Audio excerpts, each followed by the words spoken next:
Well, I think I've always been very aware of environmental issues growing up. I grew up in New Hampshire out in the woods. And so if there's a snowstorm and it knocks out our power for the week, I'm very aware of the relationship between our human civilization and just the impacts of natural forces.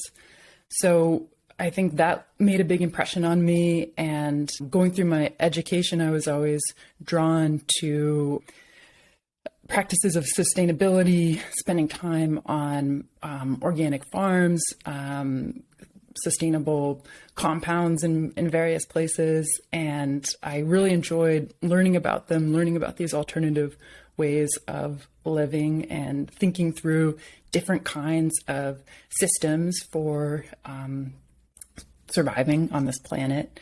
And so that background definitely informed the book.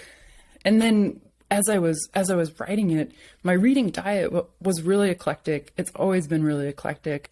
So on one hand, I'm reading nonfiction books that are predicting kind of what will happen 20 years from now, 50 years from now, how our seas rising are going to affect us, how agriculture will change. And I tried to absorb that information and bring it into the book in different ways. But I was also reading contemporary fiction, sociology textbooks, screenplay manuals, trying to, again, have all these disparate storytelling methodologies in play so that I could talk about the subject matter that is frankly hard to talk about, hard to look at. I mean, climate change is really depressing. And I think if I was just reading kind of the raw facts about climate change, it would be almost too demoralizing to address. But by combining that reading with kind of all different things, I was able to hopefully write a book that engages with the subject, but is also enjoyable. Yeah, that's the thing about there's a lot to unpack here, but the thing about climate change that I think becomes a problem for so many people is the emotional content of climate change. Like, forget about just like the science of it. Forget about the day-to-day news, reports that you might get. It's like, how do you cope? Especially, I think, for younger people who are going to have to bear the brunt of this. How do you cope with a future that's this uncertain? Or maybe it is certain. I never know. You hear different things. Like one day somebody will be like, it's over. We're done. Just forget it. It's over. And then somebody else will be like, I'm an expert and there's still hope. If we just get like the Paris Climate Accords to ratchet up or whatever. I don't know if I'm versed in it well enough to have like a definitive opinion. It does seem pretty bleak though, right? Yeah, I think it's really bleak. And I think it's easy to either go to two extremes to deal with that bleakness. One extreme is to going to a place of nihilism and just basically being like, there's no hope. I might as well, keep consuming plastic and just not worry about it because it's so, things are so horrible. And there's nothing I can do. And then the other extreme is a kind of extreme optimism and Pollyanna-ishness where you're approaching climate change from a perspective of it's going to be okay. We always solve this, and humanity will prevail no matter what. And I don't think either of those extremes are useful or productive. And to me, the challenge and maybe the goal is to figure out how do you, on one hand, bear witness to this horrific reality and see it for what it is, and then also pragmatically think about and take action to resolve it, knowing that bad stuff will inevitably happen. There's so much that we can't change. It's already in motion at this point, but we can mitigate the worst effects. We can figure out how to maybe use the impacts of climate change as an opportunity to maybe recalibrate our global society and maybe create more just systems and redistribute wealth. Maybe that's actually what's possible for us. And so that's the kind of mental place that I try to situate myself in, but it's not easy. No, it isn't. And in this novel, Eleutheria, you have a protagonist named Willa Marks, who is from New Hampshire, as you are, and who was raised, coincidentally, yes, and who was raised by parents who are deep into like prepping. How do you define her parents? Is it prepping? Is that the culture that they're in, where they're prepping for doomsday? Yeah, her parents are doomsday preppers, and they are kind of coping with the reality of our world by hiding from it, basically, and by preparing for a catastrophe, by isolating themselves and not participating in society. And that's the landscape that my protagonist grows up in. And the book, in many ways, is her reaction to that attitude, or her way of finding another path. And her journey through this novel brings her into contact with many different types of people and groups who, for me as an author, I was trying to show different ways of coping, basically, with our reality. And Willa's parents offer one way of coping, and then later on in the book, Willa meets a group of freegans, and they're kind of demonstrating another way of coping. She lives with her cousins, and they live in a kind of social media utopia, and they represent yet another way. And I think all these different approaches to coping with our reality offer kind of Willa a different framework as she tries to figure out what makes sense for her. So in terms of your own upbringing in New Hampshire, how much participation in society did you have as a kid? Like, did you grow up you didn't grow up with in a prepper household? No, I didn't grow up with prepper parents. But I did grow up in a home where we're canning tomatoes, and we're raising bees and growing our own food. And so I think to some extent there was a layer of preparing, but not for an ultimate doomsday, but for just difficult times in some way, or just as a lifestyle, essentially. And so I draw a little bit of inspiration from that. But I also did a deep dive on prepping videos online, which was really fascinating. If you're interested, there's plenty of material out there. And it's, I think one of the things I found most interesting watching all the prepping videos was that every kind of prepping group or prepping family had their own specific idea for what the end would be, what would truly end society. Some families were convinced that it would be an electromagnetic attack. Some families were convinced it would be a flood. And to control to feel a sense of control over that potential catastrophe, they prepared specifically for that vision of the end times. And I thought that was really interesting. Yeah, I had David Koepp on this show earlier this year, and he wrote a novel, kind of a genre thriller, about one of these electromagnetic solar situations that basically shuts down power all over the planet for like a year or something like that. And this is a real thing that can happen, which I did not know. This shows you how tuned in I am to the end times. But I read this book and was talking to him, and he was giving me this education about it. And he had obviously done all of this research and had been thinking about this for years and written this novel. And I got to a point in the conversation, as I remember, and I said to him, so you must be ready. Like, you must have like canned food in the basement and a plan and a generator. And he was like, oh, no, I haven't I can't bring myself to do that. And I think this is where most people live. I think the prepper mentality and people who actually engage in that kind of behavior are the exception.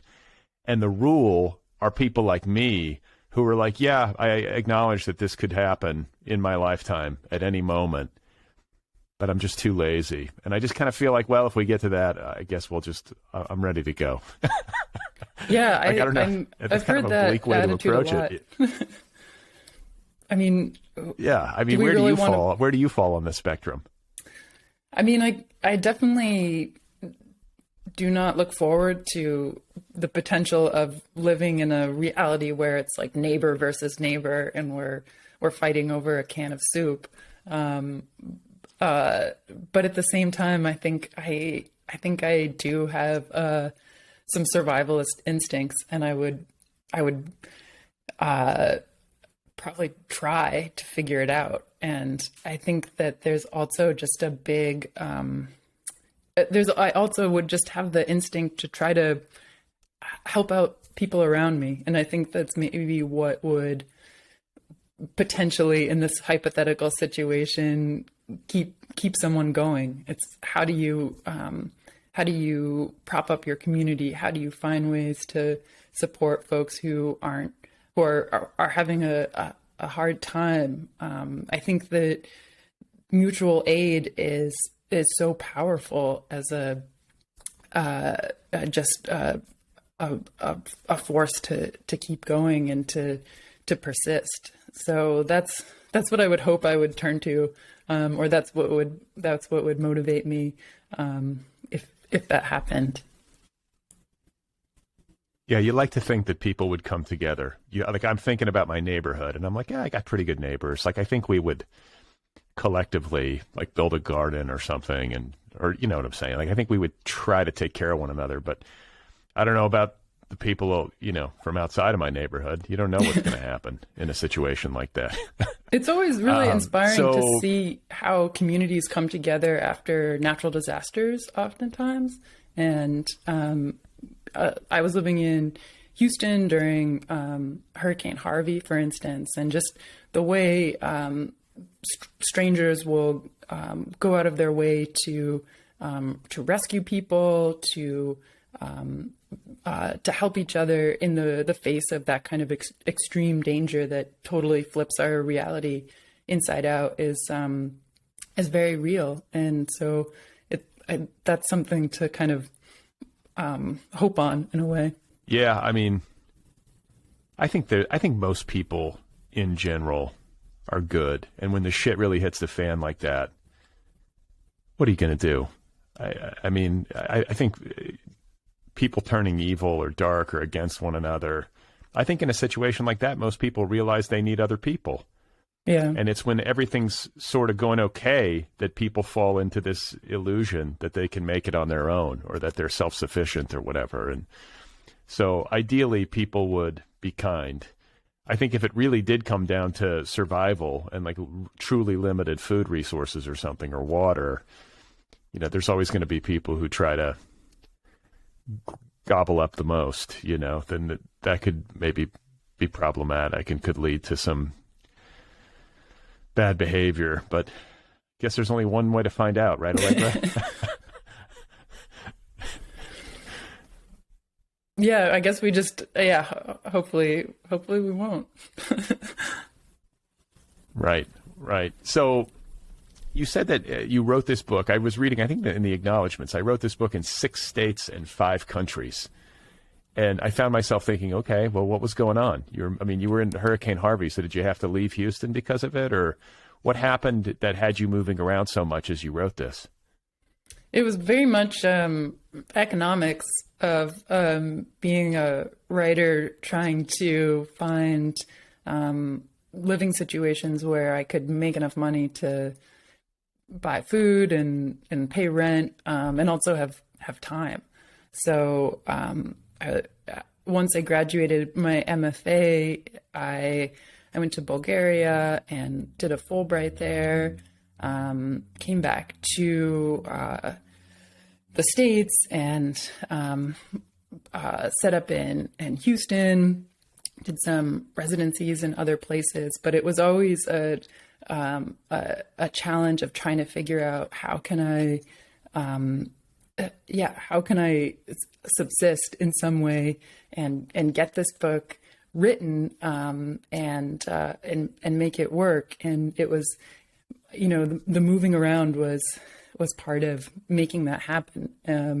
It just, that's what it felt like it took. And you got to do some nice traveling in the process.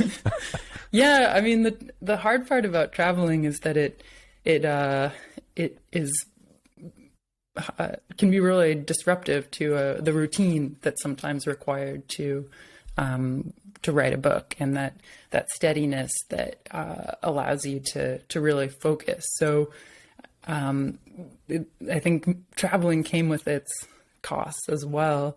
And even if I was able to set up in a new situation kind of over and over again, it's also really hard to drop into a place and have no social network, basically, and have to build that from scratch over and over and over again.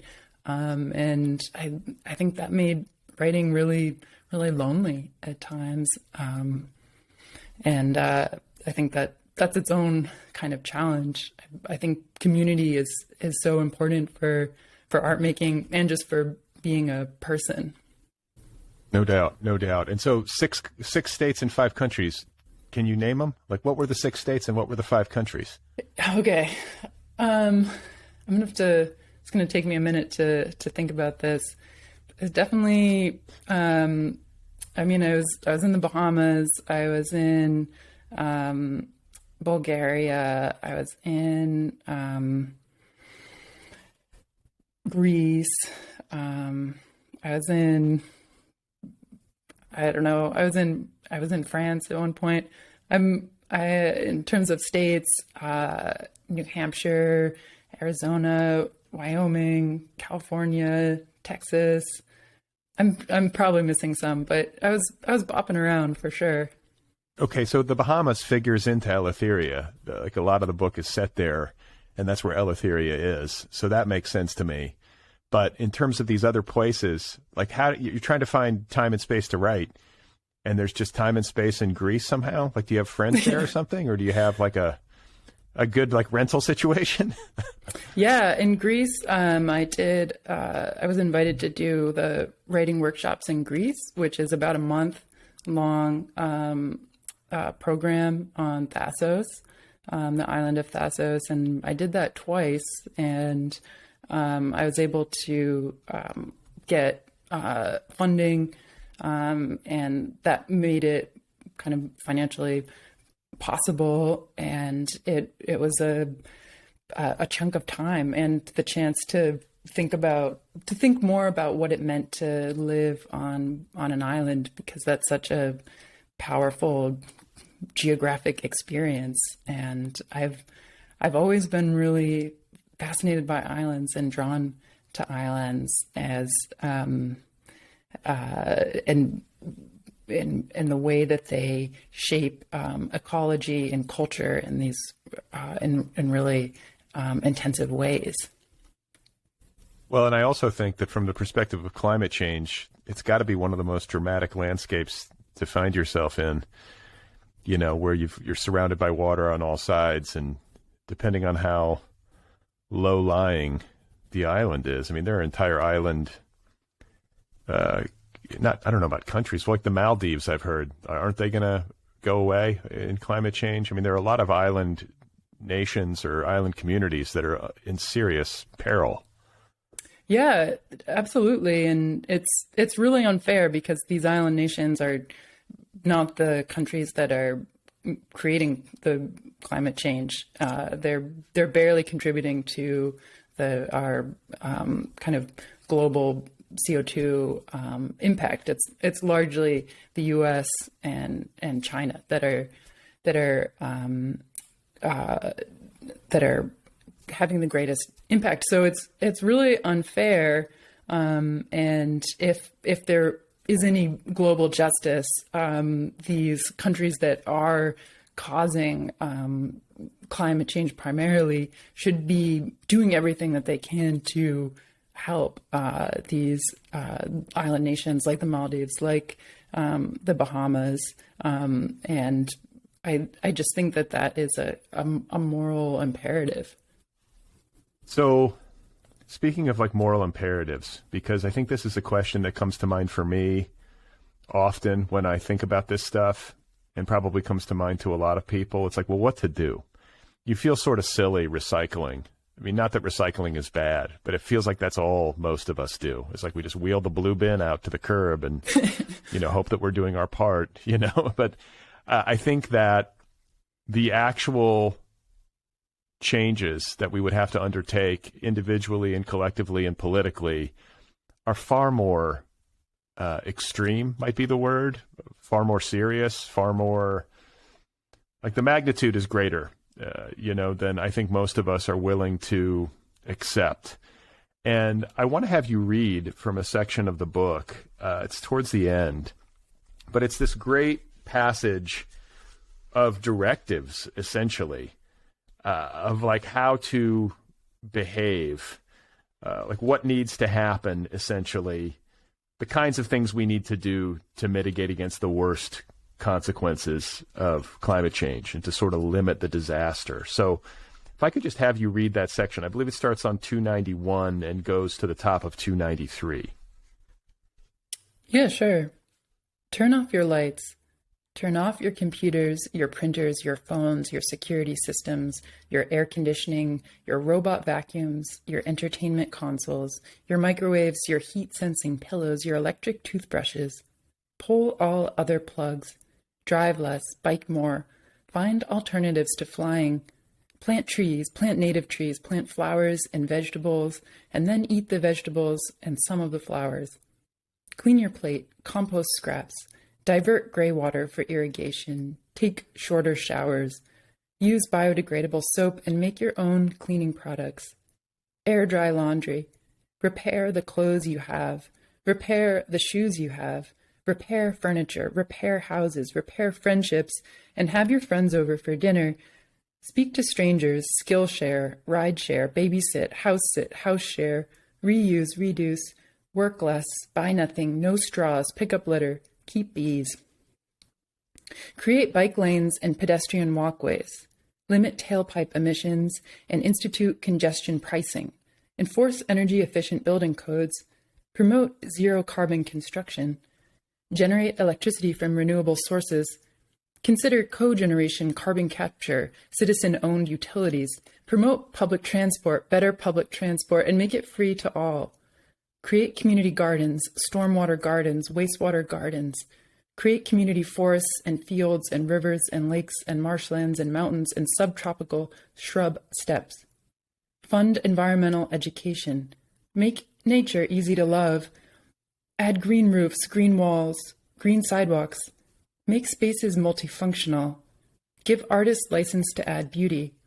Set up free eco-libraries, seed banks, time banks, donation centers, volunteer networks. Make quality healthcare available to all. Make fresh produce available to all. Make sustainability synonymous with equality. Set binding international climate treaties. Set ambitious targets, the ones required to avert climate catastrophe, and do what it takes to meet those goals. Tax toxins, or better yet, ban them. Prosecute offenders for crimes against the earth. Decouple money from regulation, decouple money from governance, close loopholes, close drill sites and fracking operations in ruinous mines. Decentralize the internet and energy systems and power structures in every sense of the word. End wars. End the cult of GDP. Measure well-being instead. Invest in research that helps everyone. Listen to scientists, listen to teachers, listen to poets, listen to indigenous voices along with those of others silenced over the centuries. Pay reparations, then pay more. Pursue carbon equality. Restore ecosystems. Prioritize biodiversity. Remove international borders that prevent wildlife from roaming, that keep people from roaming. Offer global natural disaster support, relocation support, immigration support. Decolonize countries and economies and thought patterns. tell the truth, represent the people, take responsibility for the past and for the future. Try.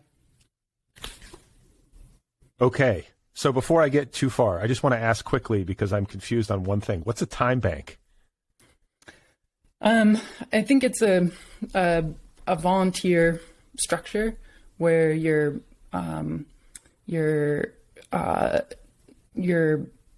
offering time, volunteer time, basically for various needs. Or it could be a sci-fi creation as well, nice. I think. Okay. I was like, I've never seen a time bank. Where is a time bank? But, this is a radical vision that you are laying down. And yet I find myself nodding at all of it or most all of it and thinking about the way the world is now, how unsustainable it is, how unhappy most people are, how stressed out. I just can't help but feel like the idealist in me can't help but feel like, wow, we can do a lot better than what we're doing. This can't be it, right? This can't be the peak of like human behavior and organization. And yet, how to get there?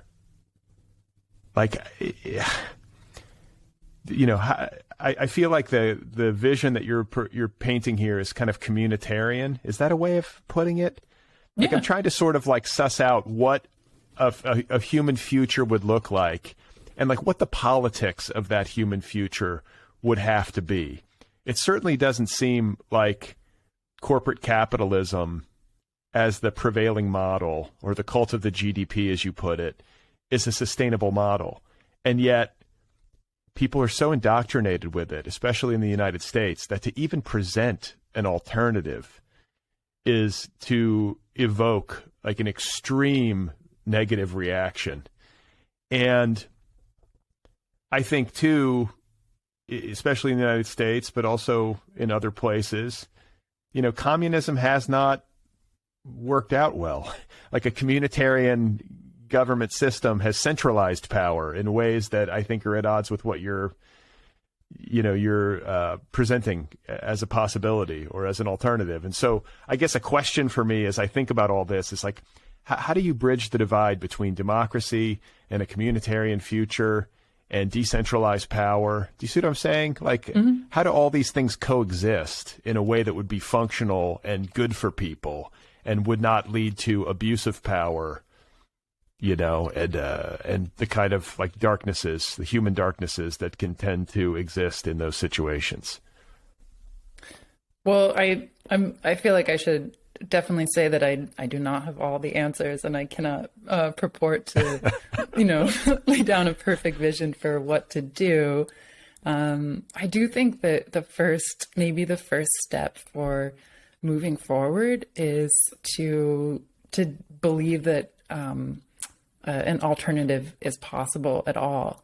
And in some ways that seems really simple and kind of like nothing in a way, but to believe that there are alternative political structures and social structures out there that could be better is radical in and of itself, in my opinion. I also think that really paying attention as an individual to what you value, it can be radical, and deciding for yourself that you value well-being over, a particular type of financial status or something is radical and important as well. And it doesn't mean, and I think can have intangible impacts, even if you're not, chaining yourself to trees, etc., in order to move forward a particular political agenda. I think really knowing what's important to you and being open to alternative systems can permeate outward and can have is kind of the first step to actually making making those changes happen. On a bigger scale, on a structural scale, I think regulation is key to a sustainable future. So that means putting real measures in place so that corporations aren't, destroying everything and wielding kind of absurd amounts of power, and that putting regulations around our political system so that there's not so much dark money, et cetera, influencing politics, and politicians actually represent the people that they're supposed to be representing. I think that would make an enormous difference and help us move towards that better world. I wrote this kind of sequence of steps, moving from kind of individual steps to community steps to governmental, kind of national and international steps, because I wanted to, on one hand, make good on the utopian promise of my novel, but also because I wanted to show that we do know what we need to do in order to solve climate change. We do know what needs to happen. It's not necessarily a mystery. And I think really seeing those steps laid out from an individual to a governmental level is useful. And it goes back to maybe my motivation for writing this book as well, because when I started working on it, I felt like a lot of the quote unquote climate fiction that was out there was very apocalyptic, and it was really focused on just showing how bad things could be and kind of influencing the conversation, and by showing a worst case scenario to kind of scare people into taking action. And that is useful to some extent, but I felt like climate fiction or climate engaged books needed to go further, or think about it differently. And so I tried to use my novel as a space where I showed people actively addressing climate change, or trying to address climate change, maybe failing, maybe not doing it the right way, but at least trying. And then by the end of the book, also offering, as an author, essentially, another potential map that is clear and that is thorough to some extent.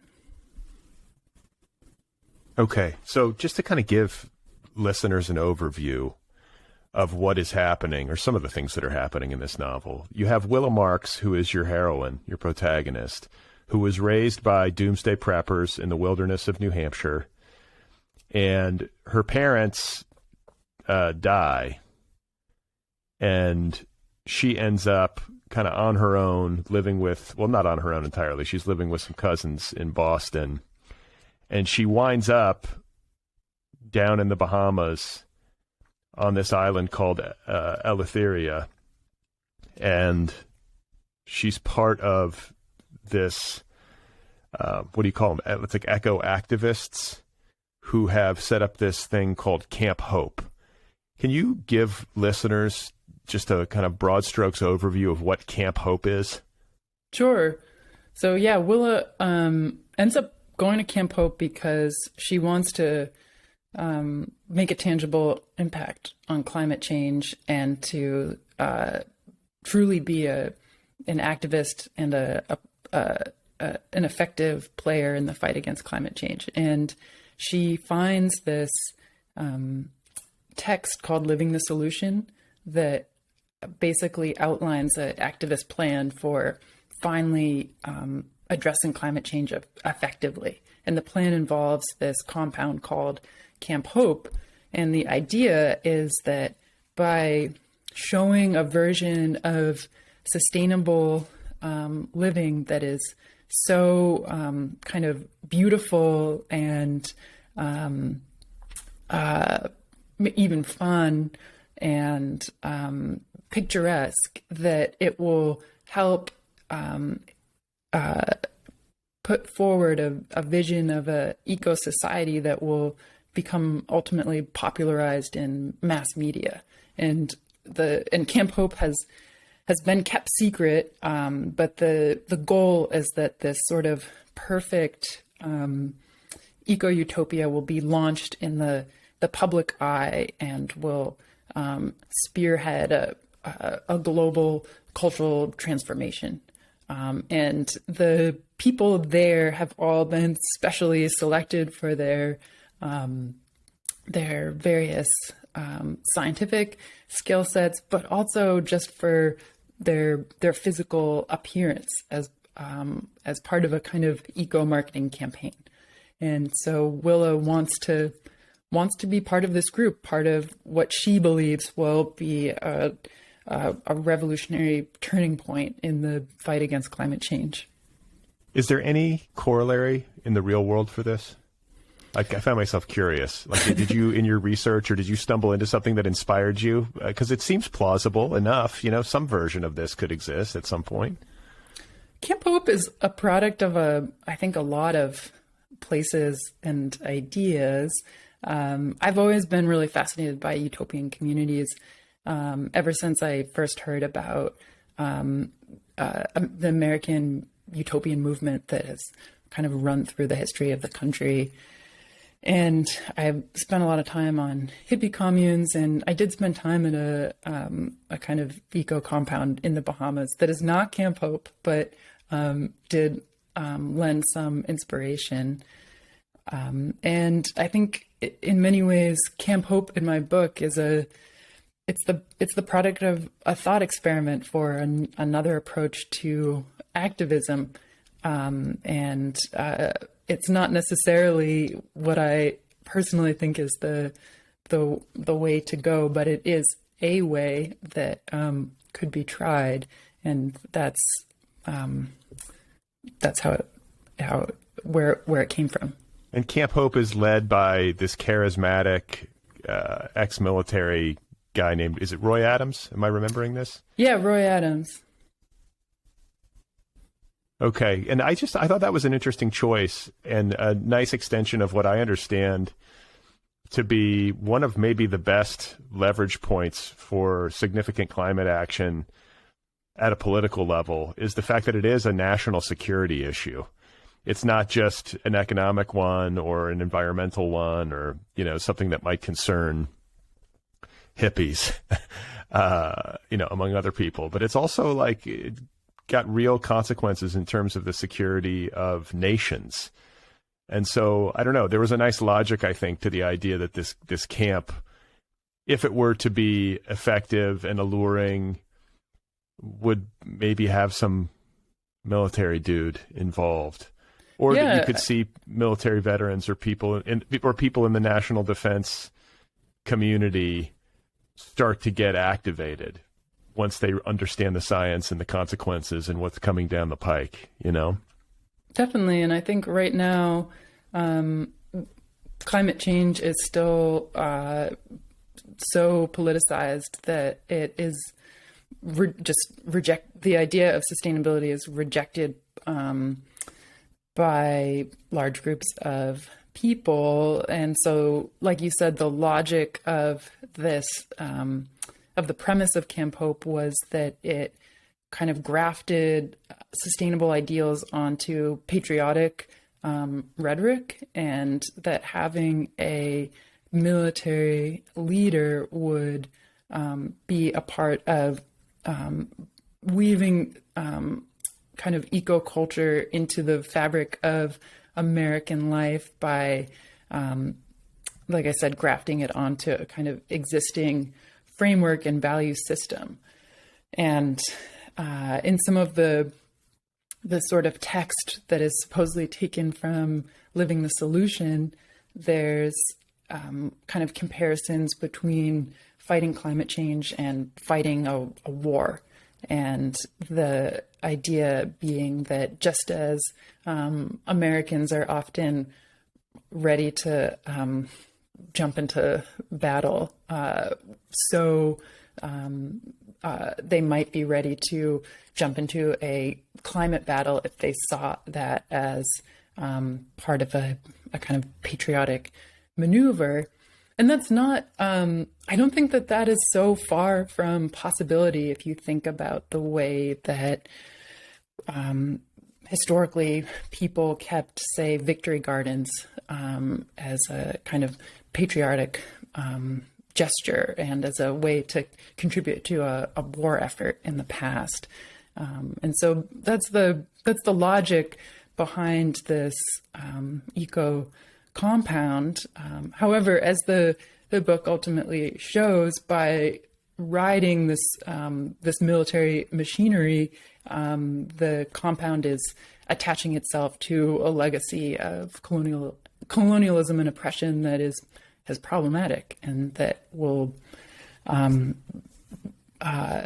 ultimately mean that the end result of the kind of eco vision that this compound is moving towards will not be one in which a more just and equitable society is realized.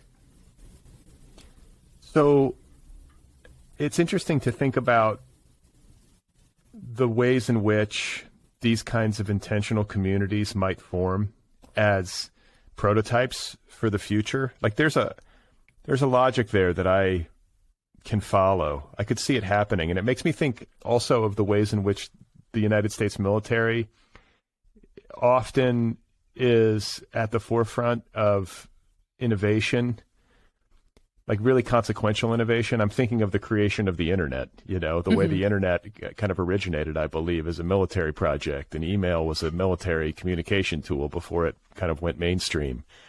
And so I could see how some subset of the United States military, as an exercise, as it tries to sort of beat back the worst effects of climate change and protect the country or whatever, might invest money in creating an intentional community as an exercise to see how it would function. I can also see, and maybe you've thought about this, how a really rich, eccentric, like tech billionaire type dude or a dudette could potentially like buy a chunk of land. I think this sort of stuff is already happening. I want to say I've read about this where, some guy's going to buy a chunk of land in Nevada or some state where there's lots of land and try to create his own, eco-utopia. And that maybe it could become a prototype for the rest of us. I think the challenge is like convincing everybody to start like repairing their own shoes and to leave behind like Amazon.com and, all of these modern conveniences, because it would be a pretty radical shift that people would have to undertake. And I think the big challenge when it comes to climate change is convincing people that this is both necessary and also that it might be better. Like, I think, maybe people would be happier if they weren't constantly consuming compulsively, Yeah, I think that a sustainable lifestyle in many ways could be better. It could mean 3-day work weeks and just de-escalating our economy in a way that just gives us all a lot more free time to hang out. It could mean spending more time in small gardens, and that seems great to me. And just having more green space, that seems great to me. I think that it's also important to remember that in so much of kind of the worst effects of climate change they're not created by someone buying 3 pairs of shoes instead of just using one. They're created by huge corporations that are kind of unregulated and that are mining in unsustainable ways, that are polluting in unsustainable ways. And I think we're all on one hand responsible, but also I think we've kind of been fed this rhetoric that like, if, it's our fault that climate change has happened because we forgot to like recycle a water bottle. But in fact, it's actually much more the fault of the water bottling companies that are packaging their products this way, that are privatizing a resource like water to begin with. And I think it's actually very much, it's their fault, much more than it is the person who didn't recycle that water bottle because they were thirsty or busy or in some way oppressed. And I think stepping back and seeing those larger systems that are at play and demanding something different is important. Yeah. I think, this is where the conversation tends to go with me whenever I'm talking to somebody about this who knows about it, is that you can make all the individual changes you want. You can live as radical of a life as you want, but in the absence of major political change and, like action, collective action at the level of politics, like the kinds of changes that we need to have happen are not going to happen. So what we should maybe the best use of our time is to be advocating for the political solutions that we need, at the federal level and I guess at the local level, but especially at the federal level, correct? I think so. And I think knowing what our priorities are and knowing what our ultimate values are that's part of that political change that is necessary. So are there any politicians that you like on this topic? Like, are there politicians you think who get it, who would be worth like following and listening to? Or is there anybody out there who's really got a handle on this? I mean, I'm a AOC fan for sure. And I, appreciate the fact that she has actively amplified youth climate groups that are working really hard to push forward an agenda that is,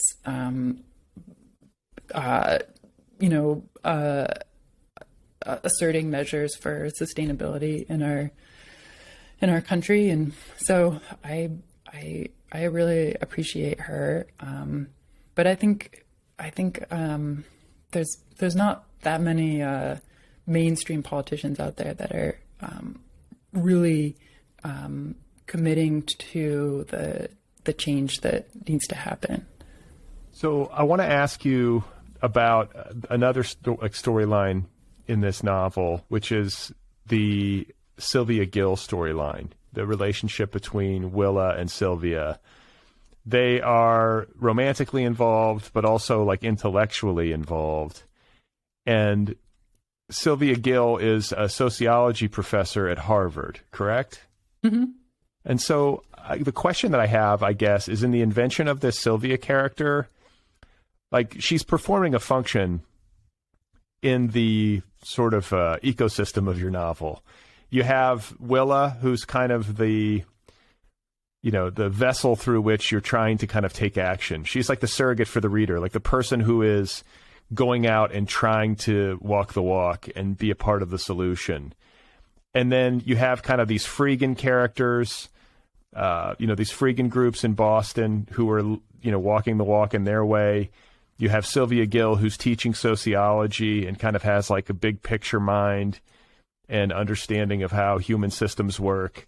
You have the Roy Adams character and the Camp Hope kids who are, sort of the hippie commune kids. Like they're the ones who are trying to walk the walk together and build this thing collectively as a model. And then I guess you have Willa's parents who are I don't know if nihilist is the right word, but just kind of the doomers who are just ultimately overwhelmed by the negative, which I think can happen. But, in particular, can you just talk about the creation of the Sylvia character and the function that she performs within the narrative? Sure. I think one of the reasons why Sylvia exists is because I wanted to talk about Harvard, actually. And Harvard felt like it needed to show up in my book because in many ways it's actually the origin of the university is actually at the heart of this novel. Because when I was first learning about the real island of Eleuthera in the Bahamas, and learning about these Puritan settlers who had gone to the island of Eleuthera with utopian proto-democratic aims, and then ultimately totally fell apart and became a really oppressive society in their own way, violent in many ways. I was interested in the fact that at one point, this Puritan group got aid from colonists in Boston. And in return, these Puritans in Bahamas sent a load of Braziletto wood back to Boston. And that wood ended up being kind of this key original endowment for the university. And I was just so fascinated and struck by the relationship between the Bahamas and this incredibly powerful American institution that has produced so many leaders and movers and shakers over the years in our country, and the way that we are also connected across time and place in that way. And so I wanted to have Harvard on the page and be present as the book goes back and forth between Willa's life in New Hampshire and in Boston, and her experience at Camp Hope in the Bahamas. And then Sylvia as a character, as a sociology professor at Harvard, allows her to represent another way of coping with our reality. She is someone who talks a lot about systemic change and about social movements, but she does so within the safety of an institution and without ever really shaking anything up or changing anything. And it felt important to kind of show that mode of existing in our present times as another kind of another mode that Willa engages with as she tries to figure out how to be in a world that is full of disaster. And Willa's kind of relationship with Sylvia over the course of the novel is what ultimately spurs her to go to Camp Hope, because she wants to prove to Sylvia that she is serious. She is someone who walks the walk, and that's kind of the catalyst for what comes. There's also more about Sylvia that I feel like I can't say without spoiling the book, but she, her kind of connection to Camp Hope is she's more present than we know in many ways.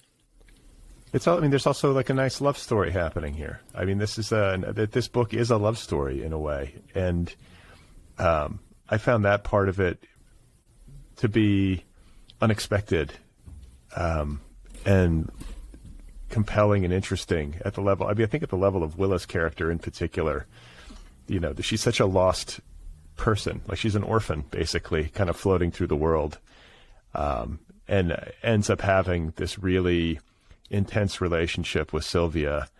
And all of it, I mean, not just the love story, but the happenings in the novel, broadly speaking, are set against a political backdrop that is interesting to me at the level of creation, because it's both like hauntingly recognizable in an immediate sense, but also feels like the future.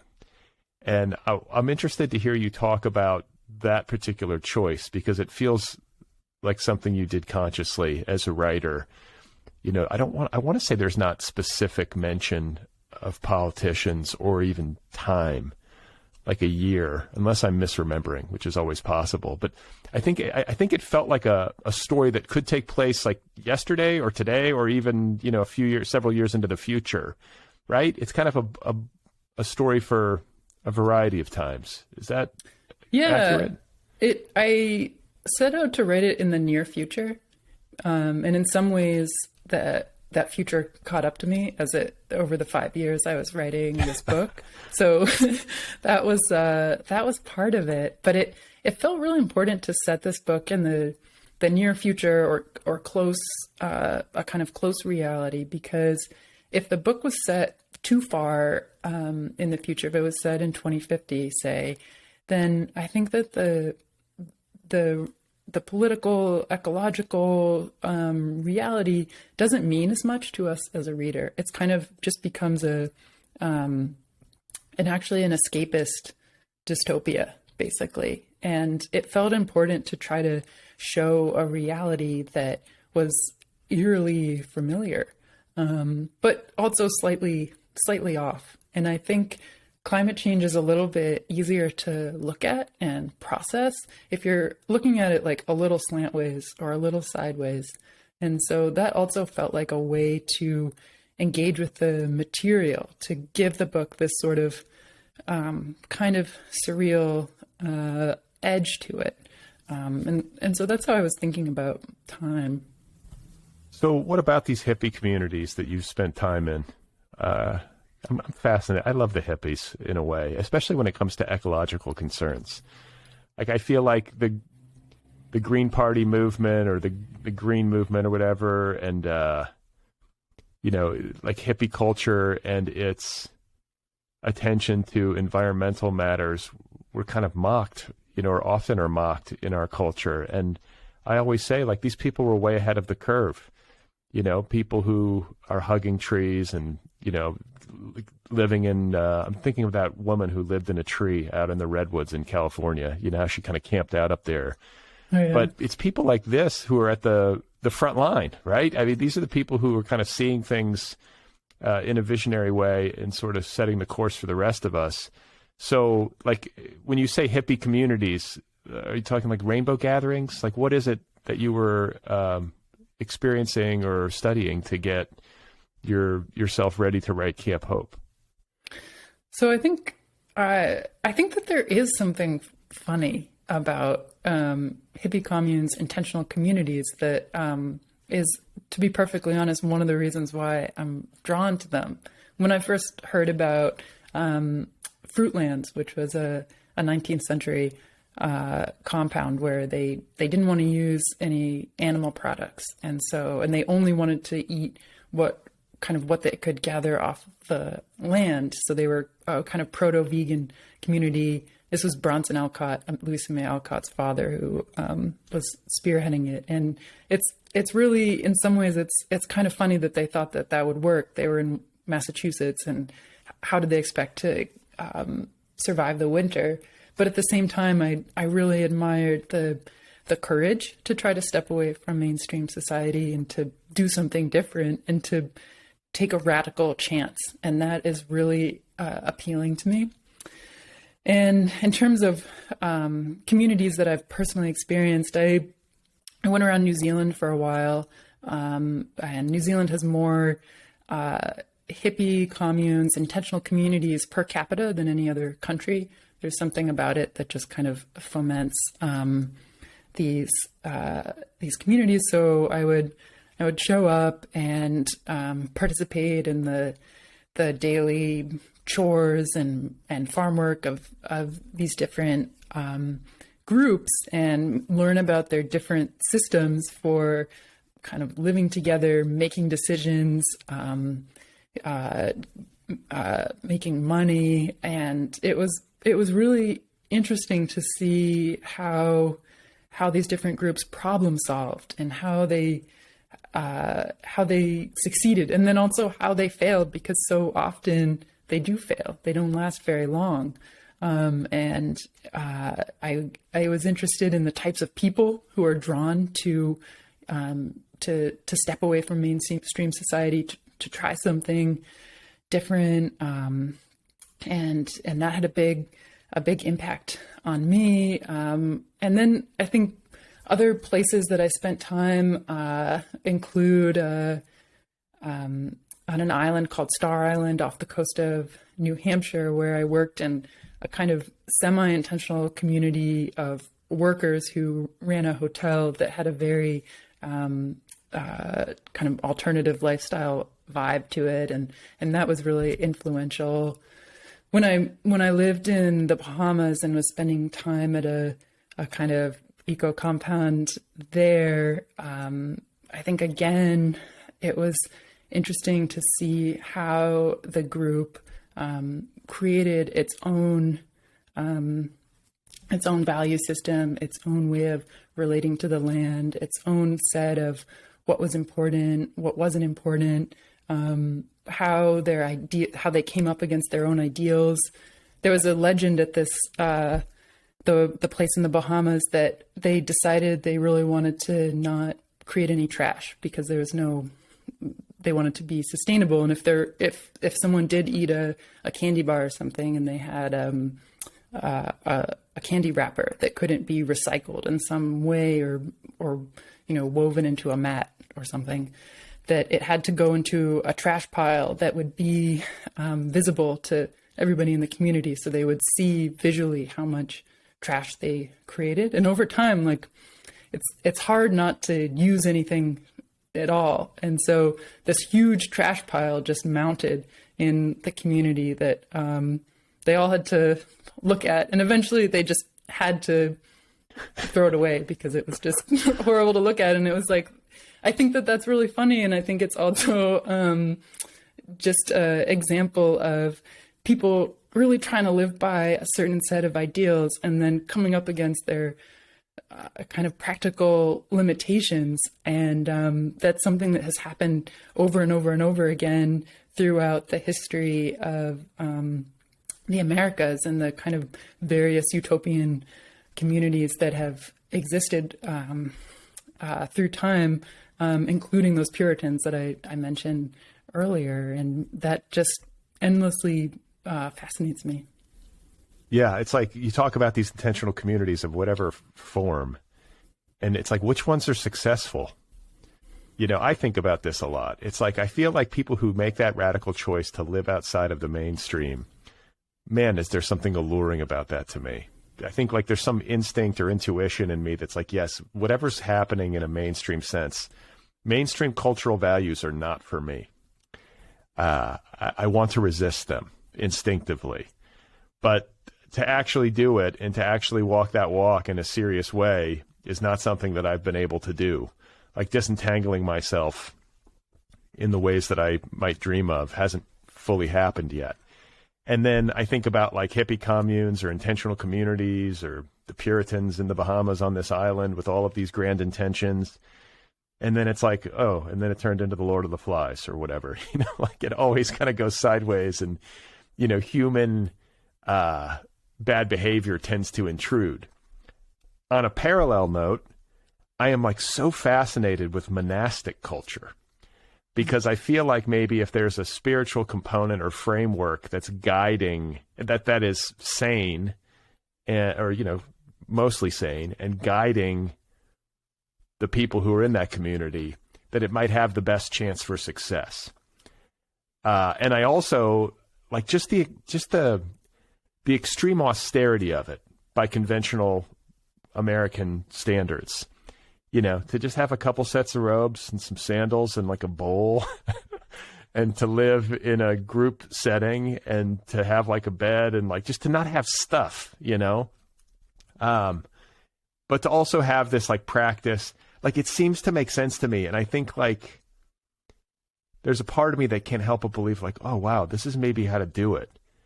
But convincing the majority of people to live like this. And this isn't to say that you have to be,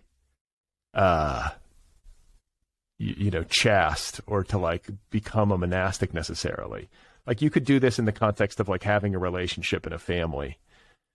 But to maybe set up intentional communities that sort of function like this feels like maybe the direction we need to go.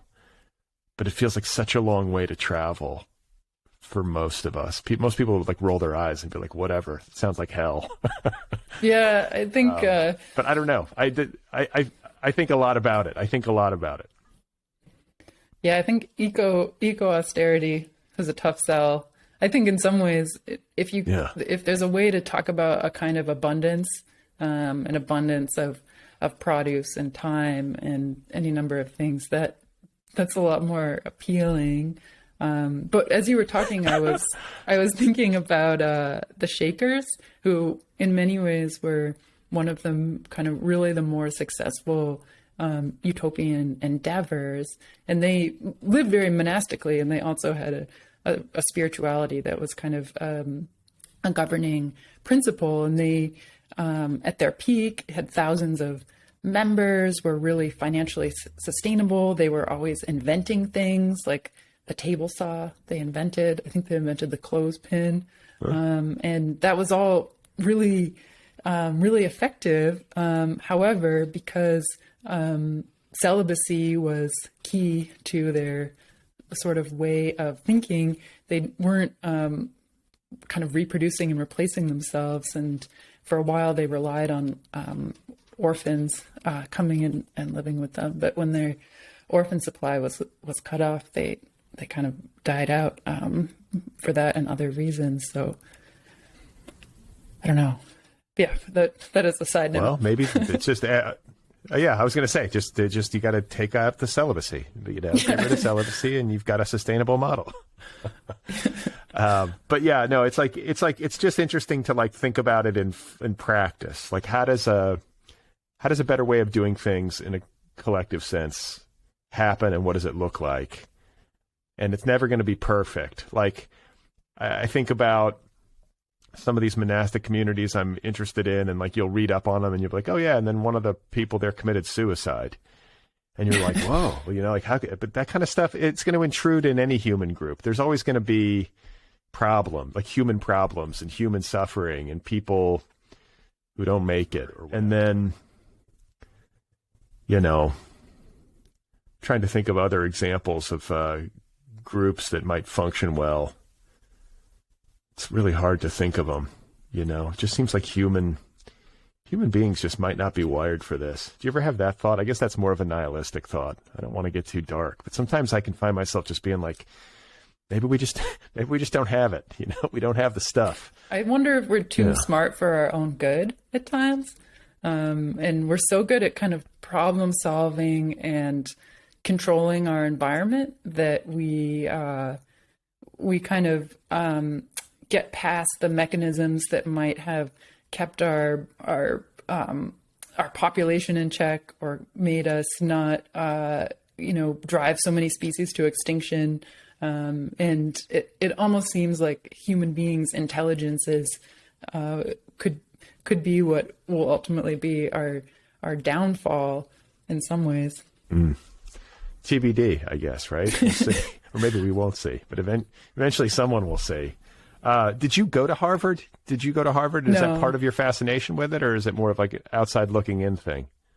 It's definitely outside looking in. But I'm from New England, and I think Boston was always the kind of big city to me growing up. So I feel like I have a relationship with the place that way. What about the transcendentalists? Well, I mean, I think they're part of my interest in just American utopianism in many ways, and that's something that I read a lot about, and that kind of informed my interest in wanting to explore real present day intentional communities and maybe neo-transcendental endeavors. Yeah, I mean, I feel like I'm such a fan of Emerson and Thoreau and that whole set. And like, I feel like it ages well. I feel like a lot of what they were writing about, like, first of all, it's very easy for me to idealize this stuff because they were so learned. Like Ralph Waldo Emerson, like those essays, the amount of reading and deep thought built into those, I don't know. It's pretty impressive. It feels like almost like airtight, like he covered it all. There's that sense. And I think that's why maybe it endures. And then I think Thoreau as like a prototype for an eco-activist and an ecological thinker and somebody who understood systems and human relationship to the environment. like way ahead of his time, and especially like impressive to think of how much he accomplished on the page for a guy who died in his 40s. I mean, he was young when he died. I mean, I guess a lot of people were young when they died back then, but I don't know. Like when I was I haven't spent that much time in New England, but I was in New Hampshire, but I flew into Boston. It was on a work thing a few years ago, and I had some downtime. I can't remember if it was on the way out. When I got there, I left the airport, or when I was coming back. Either way, I went to Concord. I was so excited. I was geeking out like so hard. I went to the Thoreau cabin model that they have at what's it called? What's the lake? Walden Pond. Walden Pond. Yeah, Jesus. But no, I went there and I walked around those woods. I walked around the pond, and and I went to Thoreau or Emerson's house, and I was so excited to see it. And I don't know. I feel like those guys are worth studying, maybe in a modern ecological context. Like they're there as a kind of foundation. Definitely. I think what's also worth noting is that Thoreau's utopian cabin on Walden Pond is also another kind of classic example of an effort to live by a certain set of principles that was only doable with certain cheat codes, whether it's his mom doing his laundry, or having other people bail him out of jail, or any number of things. And I think Ralph Waldo Emerson was funding all kinds of enterprises during that time that made these utopian experiments semi-possible. And I think in that way it represents how perfection. The perfection of achieving these ideals has always been pretty impossible. But it doesn't mean we can't learn from them and can't admire the effort. Well, like something to strive towards, It's good to have ideals, I think. I'm a defender of idealists and idealism. Otherwise, how do we make progress? Like, that's a necessary function in the human evolutionary system, right? We've got to have people who dream. And so maybe this is your calling. You can be part of the new transcendentalists. There's going to be some literary movement or collective of echo writers or something. Maybe that'll happen. I feel like we don't have teams the way that we have in our literary past. This doesn't happen anymore. There's the Beat Generation and the Transcendentalists, and what else? There hasn't been anything in the contemporary age that I can think of. Maybe the Brat Pack, like the Bret Easton Ellis, and Jay McInerney, the Lower Manhattan cocaine group or whatever. I feel like we need something new along these lines. Maybe There could be some sort of collective literary subset that could have an impact. So let's manifest that.